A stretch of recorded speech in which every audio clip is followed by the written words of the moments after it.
Right about now, the question that all players are asking is it worth playing Diablo Immortal in 2024? Inside of the video today, I'm going to be telling you why I do believe that if you are a brand new player to Diablo Immortal, it is the right time to play the game right now because it's in a better state than it's ever been for brand new players. I'm going to be telling you all of the new mechanics that the game has to offer that allows you as a new player not only to catch up, but to also be able to enjoy yourself along the way on that journey. So, in short, yes, if you've never played the game, there's no reason to not play it today. It's been out for 2.5 years at the point of me putting out this video, maybe 3 years by the time you actually watch this video, but the answer does not change. The game is in a great place for new players. Let's start about why. Inside of Diablo Immortal, you're going to be leveling up your character. On day one, your character is going to be a mini. It's going to look kind of weak. It's not going to have any power. All of these stats, they're not really going to be on your character. You're not going to have attributes that look like mine or like other players who've been playing for a long period of time. But that's okay. Action RPGs, well, they're all about getting that grind on. That's the fun part of the game, is building up your character class and doing the activities that help you do that. And you're allowed to do that, and your capabilities are there from day one. Let's talk about leveling. As you can see right here in the top, I am level 60, which is maxed original level, with a Paragon of 617. Paragon levels are the levels beyond max level. Now, it's worth noting that since the game has come out, they have reduced Paragon levels. 6 months, 8 months ago, I was Paragon 1300, but they cut back all Paragon levels and they changed the difficulties of all of the zones inside of the game. These were just getting to be a little bit too much. There were too many of them, so they didn't update and changed things. So although I'm sitting at Paragon level 617 as of right now, I was 1300, they dropped it back down to a few hundred, and then we worked our way back up. You're going to start at level 0 with 0 Paragon. Once you hit level 60, you will then begin getting Paragon points. It's essentially leveling beyond level 60. There's a mechanic inside of the game that is amazing for new players, and it's actually hurting me as an original player. As you can see right here, the server Paragon level inside of my server right now is 610. That is the highest that you can earn 100% of rewards inside of my server. If I go beyond this, which as you can see I'm now at 617, you'll notice I'm only getting 40% of the rewards. This means for every task that someone that is at level 610, at server Paragon level does, they'll get 100% rewards. For that same task, I only get 40% of that reward. This prevents for players that are a little bit more diehard, that spend a little bit more time inside of the game, from getting too high above other players. It keeps us within range, and it is I don't know that I often see players more than 20 levels above server Paragon, which means I would see maybe someone around 630 right now. There is a double XP going on event right now, so it makes it a little bit easier for players to do that, but typically, you won't see players more than 10 to 12 levels above server Paragon. But what does this mean for you, for someone that is brand new? Well, if you take a look here, the server Paragon is 610, but you're going to start out on day one with 0. You're going to be getting between 800 and 1600, 1,600 times the rewards that someone that is at Paragon level is getting. This is massive. This is going to allow you to boom, boom, boom, jump through the levels and can completely upgrade yourself. You can get to level 60 in a day, in less than a day, and just blow past it and get into Paragon. I know players that have been playing the game for a little over a month that have caught up to the server Paragon level. That could be you. So as far as getting caught up in level itself, not an issue. This mechanic gets you new players right where you need to be, which is a great feature. But what about all the other things? What about the gear? What about The gems inside of the gear. How are you going to get these leveled? What about secondary gear? All of this great stuff. Well, those are different stories. First of all, we're able to get more normal gems on a daily basis. You're able to collect, I believe it's 36 normal gems in one day. What are normal gems? Well, let me show you. Normal gems are these ones right down here. These ones are able to be slotted into your secondary gear. That's these green pieces of gear over here. They give you additional bonuses. All of this gear can be leveled up to level 20. That is max level for this gear. The gear over here on the right, these purple slots, which I'll get into why those slots are purple, and if you're already playing, why yours may not be, these can go up to level 30 as a max level. As of right now, of course, this also can change. You also may notice that if you're playing on day one, you only have 2, 4, 6 gear slots. You will be able to get 2 more stance pieces of gear as you level. What does this do? It allows you to get 2 more essences on your build. Your class, your character is going to be able to get 2 more attributes to how he attacks. And it's going to be able to allow you to add 2 more gems inside, further increasing your gem resonance. Gem resonance is one of the ways that you can gain power inside of the game. This is the pay-to-win mechanic inside of the game. Getting 5-star gems and leveling them up is insanely difficult and will cost you a lot of money to do so. If you want to be a free-to-play player, I highly suggest leveling up some 2-star gems or even 1-star gems that can have some other great attributes that'll help you along as a player to build up your account. 1 and 2-star gems are very, very legit. Don't sleep on them. You will be able to be just fine. Now, they also just implemented a new mechanic inside of the game, and it's called Seeker's Path. This is another way that players are able to earn rewards as they go. What we're looking at here are progression along the way. As you can see, there is a ton of progression. And there are 3 things on the bottom: the ancestral tableau, the upgrading of equipment, and the heliquary. Why don't we start with the upgrading of equipment, because that one makes a lot of sense. When you upgrade your equipment, you are able to get more stats, more power for that equipment. Notice, you're going to get a higher seeker rating. It's going to progress you more. You get more strength, vitality. There's other things as well, like willpower, fortitude, plus you get these bonuses as well. These are all more end game mechanics that I'm not going to get into how to utilize them inside of this video, being this is more of a beginner video. But that'll be done in other videos that I have on the channel on how to really get the most out of each piece of gear that you use. But at the end of the day, you can upgrade these pieces of gear from finding yourself scrap materials in the wild and dust in the wild, as well as flowing shards, which are from legendary pieces of gear that you would then salvage because you already have the essence from it. These are very free to play. This mechanic right here costs $0. You can get everything to level 30. All ranked up with some of the best stats, and that costs absolutely nothing. It's nice to see that they have the upgrade equipment section. It's nice and easy and good to go. Now let's talk about the ancestral tableau, because the ancestral tableau used to be locked behind warbands. You have a clan inside of the game where you could have like 100 people in a clan, and then you had warbands, which were smaller niche groups of like 8 to 10 people. I think it was 8 people.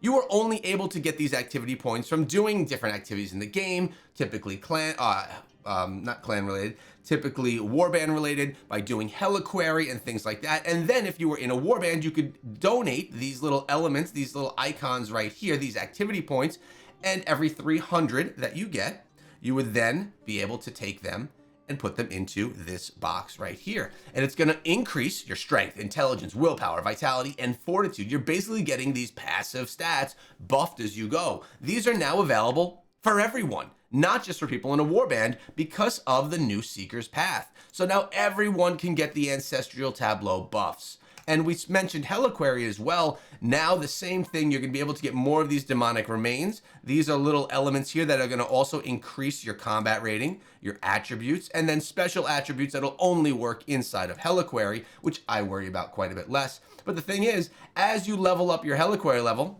mine is at 69, you are able to get yourself higher seeker rating, more bonuses right here, and a higher combat rating. Combat rating is essentially going to be what allows you to move on to the next levels in the game. As you can see, my combat rating inside of Diablo Immortal is 42,565. That is a pretty high combat rating. It's a pretty good combat rating, 42,500. Now, where does that come into play? Well, let's go look at two places where that comes into play. One is going to be challenge rifts, and the other is going to be the hell or inferno difficulty that you can play on inside of the game. So first, we're teleporting over to the challenge rift. These are just little mini dungeons, although they're not dungeons. They're like mini challenge levels that you run through, and you run through them for time. If you get them done in the right amount of time, and if you can complete them at all, actually, you're able to then get yourself rewards in the form of the crystals, the scrap, experience, gear. These crystals are used to upgrade your green, your secondary gear. Very important in the game. And as you can see, look at the combat rating required here, 42,785. My combat rating is too low. I will have a very difficult time progressing because the enemies I face inside of this are too hard. So I need to increase my combat rating. As I do that, I can get further and further up the board here. Also, combat rating determines what Inferno difficulty you will play on. Right now, I'm between Paragon 600 and 799, and it requires a combat rating of 41,685. Nope, 41,165. Sorry about that. If I wanted to go to Inferno 5, look at this. It's requiring that I have a combat rating of 45,665. I'm a few thousand short. I would go into Inferno 5 and be demolished. But all of these here, where you're going to start is on normal. It doesn't even matter combat rating at normal. Paragon, Hell 1, you need a 520 combat rating. Once you get that, you move on to Hell 2. 12,620 combat rating. And you progress through these Hell and Inferno difficulties based off of, well, one, your combat rating, your level, and if you've taken on the Heliquary boss required to get through that. Heliquary bosses are just bosses that you can do with friends, with a team, with a warband, and you can get those demonic remains and things I said from the Heliquary, but also you get a lot of other nice rewards. These are some of the Heliquary bosses, and to take down some of these bosses, you need to take down some of these bosses to progress. As you can see, I am at a low combat rating right here to defeat this boss. So more things that combat rating is going to grind us towards. Now, we also have pets inside of the game. Pets are awesome. They actually call them familiars inside of Diablo Immortal. You're allowed to have one that is actually going to run around with you. That pet is going to be able to give you a whole bunch of extra buffs. It's going to attack for you. It's going to heal you. It's going to protect you from death and do all of these other things. It's also going to pick up all of your gear. And then you have 4 bound pets. Let's actually get the right ones here. You have 4 bound pets right here. These ones, you're getting their attributes. And they're not coming with you, but you're having their attributes. So right here, look at this. I could remote identify. I could identify equipment on the go. This one gives me the ability to remote armory. So I could change the gear that I'm wearing on the go. I don't have to go to a blacksmith or to an armory station. And here I have the ability to remote salvage. I could salvage any gear that I want, so I don't have to go to a blacksmith. Really nice convenience, but also we're able to send these familiars out on expeditions now. And that is really cool. I'm going to show you how this is done because this is a way to passively grind experience as well. There's 4 different things that you can do with these expeditions, and it's just you send your pets out. They're not with you anyway. The one that is with you and helping you, you see him running around beside me the whole time. He's right here. He always stays there. But if I want to go and do some expeditions with my familiars, check this out. I have the ability to, we could send a familiar on an expedition. Boom, we're going to send them to do a shadow contract for us. We're going to send our cat. It's going to take 18 hours. They're going to come back bearing gifts, bearing experience, and all of that. The Sanctum, we want to run the Sanctum, but I don't actually want to run it, so we're going to have our pet run that for us. That's going to be done in 6 hours. The Accursed Towers, we don't have any occupied right now, so we can't do anything right there. But that is cool. Pets are great, and the pet system, the whole mechanic for upgrading pets and working with these was extremely difficult.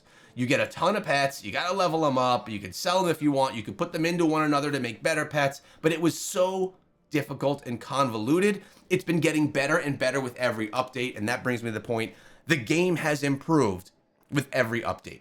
Every single update inside Diablo Immortal, the game has gotten better, and it's been better for new players like yourself. So what else do we have? We have Gear Awakening. I briefly mentioned this a moment ago, but Gear Awakening is how I have all of these purple slots. Typically, these are going to be all red. Now, when the game launched, you had to get a gem to rank 10, just like this one, before you could awaken a slot. Then they changed it, and then you had to get a gem to rank 5 before you could awaken a slot. Now, in the most recent update, they changed it again, so you only need to get a gem to a rank 4. That is all gems. That's 1 star, 2 star, or 5 star, which is a very doable thing. Once you have it ranked up to rank 4, you can awaken the slot, and that is where the power begins. You're gonna come on over here to Vic, and you're gonna hit on Gem Resonance. Here, it allows you to make these slots purple if they're not already. And really what's happening is you're unlocking additional stats. Chain Spear cooldown is now decreased by an additional 10%. The green that you see right here are additional stats you earn from the Awakening. Now, Wrath of the Berserker cooldown is decreased by 10%. Wrath of the Berserker cooldown is decreased by 10%. This one here, we don't have it on because my gem, I'm currently working on it. Sprint cooldown is decreased. I'm doing a lot of cooldowns on all of my things. Energy consumed is slower. So damage, okay, here we go. The first one, whirlwind damage is increased by 10% on that one. Also, we have different builds. If you want to see the pet in action, I click on my pet. I can switch my loadout. It'll take me to the armory. I'm currently wearing my farming build, and I could switch over to my PvP build at the click of a button. You see this little exclamation point right there because something is wrong with my build. In this slot here, this gem is dormant. I'm just getting a little bit more gem power into it, and then that will be awakened again. Again, that's more end game related stuff for another video. So Gear Awakening, you need a Dawning Echo to do this. You could get a Dawning Echo right over, let's take you, I'll show you exactly where. Well, one, you can go to the regular store.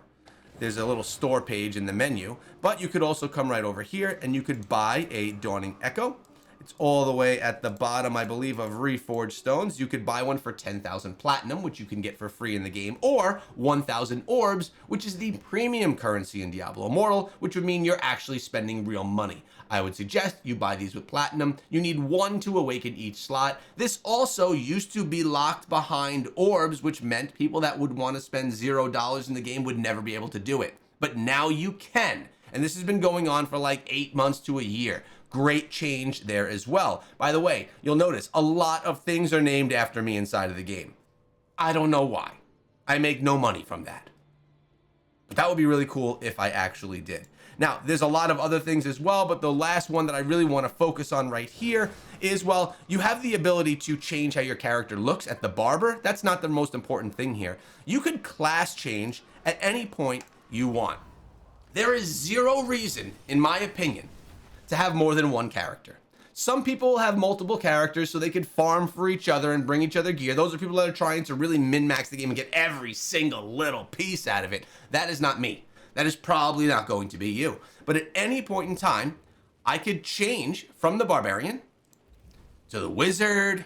I could go and be a demon hunter. I could go and be a tempest, the newest class in the game, a monk. I could switch to the Crusader, which is another great one. We have the Necromancer, which is awesome, and the Blood Knight. 2 of these classes, the Blood Knight and the Tempest, are brand new to Diablo. If I want a class change, all I do is hit next, and it's gonna take me to a screen that's going to prompt me to do that class change. I could change what I look like and all that stuff if I want to. You could do this once per day. All your gear gets switched over. You'll have the proper gear for the class. All your gems swap over. All your runes, which we didn't even talk about inside of this video, they swap over. Everything swaps. You lose 0 power from class changing. You could do this every single day. That is really cool, so you don't have to have 8 different characters to experience all of them. Because that would mean you'd have to grind so many different characters, and that could get really, that could really become a lot. Too much to do, at least for someone like me inside of the game. So, I think right now, today, is a great day to start playing Diablo Immortal. It's free to download. You could do everything in the game spending $0, but you will never be the best in PvP or in the leaderboards unless if you spend a lot of money. A lot of money. So, unless if you are someone that has a ton of money that you want to throw into a mobile game, you don't need to spend. Play for free. Do the dungeons. Do the zones, the lore, the story, the events. We have new events coming inside of the game every day. What I do buy, I buy two of the services. I buy the monthly battle pass. This is $5. What this does is it gets me a whole bunch of rewards. Let's see, will it take me in there? It gives me a whole bunch of rewards that progress as we go. It gives me a cosmetic as well. You'll get a cosmetic with the free. Now you can do the battle pass absolutely for free. You get the top tier, but you don't get the bottom tier rewards. It's a great value, the best value inside of the game. I recommend it for someone that wants to be a low spender, $5 to $20 a month. Battle pass is going to be one. The other one is going to be the Boon of Plenty. This one is $10 per month. It's going to get you a bunch of other free things, other free rewards. It gives you orbs. It gives you more space in your bags. It gives you remote access to the market. It gives you orbs, familiar contracts, legendary crests, legendary gem selections. It gives you a lot for the value. Probably the second best value inside of the game. Now, there's tons of other things you could buy. There's cosmetics if you want to buy cosmetics. Most of these, not all of them, this one actually is, see how it says a ×8 next to it? That means these are available on all 8 classes. If you buy it here, you get it on all your classes. Keep that in mind. But if you get standard editions, this will only be a class-bound cosmetic only on that class. So if you do class change, this cosmetic will remain on whatever class you bought it on, and you won't have it on other classes. But if you do go back to that class, it will be there. You do not lose cosmetics. Worth noting that as well. So guys, great time to play Diablo Immortal. I hope that you dive into the game and enjoy it. And let me know in the comments section below where you stand as a player. Are you someone who is thinking of playing? A new player? Someone that's been playing for a year, or a veteran that's been playing since day one? I can't wait to see you in the game. Make sure you subscribe for videos every single day.